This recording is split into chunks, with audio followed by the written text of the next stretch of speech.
ఎవరు రాయగలరు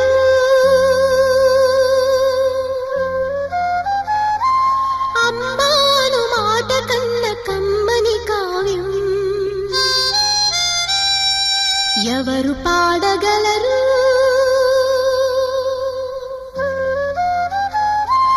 అమ్మ అనురాగం కన్న